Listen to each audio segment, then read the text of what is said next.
21st Sunday in Ordinary Time. A reading from the book of Joshua. Joshua gathered together all the tribes of Israel at Shechem, summoning their elders, their leaders, their judges, and their officers. When they stood in ranks before God, Joshua addressed all the people. If it does not please you to serve the Lord, decide today whom you will serve, the gods your fathers served beyond the river, or the gods of the Amorites in whose country you are now dwelling. As for me and my household, we will serve the Lord. But the people answered, Far be it from us to forsake the Lord for the service of other gods. For it was the Lord our God who brought us and our fathers up out of the land of Egypt, out of a state of slavery. He performed those great miracles before our very eyes, and protected us along our entire journey and among the peoples through whom we passed. Therefore, we also will serve the Lord, for He is our God. The Word of the Lord.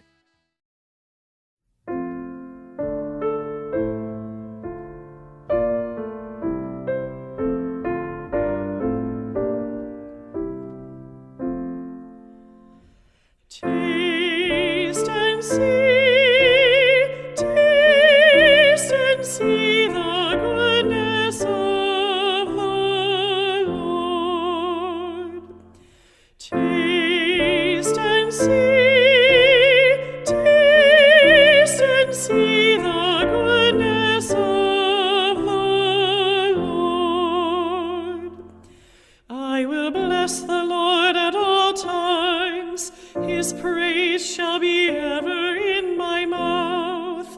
Let my soul glory in the Lord. The lowly will hear me and be glad. Taste and see the goodness of the Lord. The Lord has eyes for the just, and ears for their cry. The Lord confronts the evildoers, to destroy remembrance of them from the earth. Taste and see the goodness of the Lord. When the just cry out, the Lord hears them, and from all their distress He rescues them. The Lord is close to the brokenhearted, and those who are crushed in spirit He saves. Taste and see the goodness of the Lord. Many are the troubles of the just one, but out of them all the Lord delivers him. He watches over all his bones, not one of them shall be broken. Taste and see the goodness of the Lord.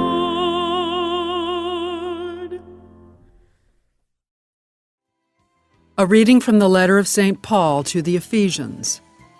Brothers and sisters, live in love as Christ loved us.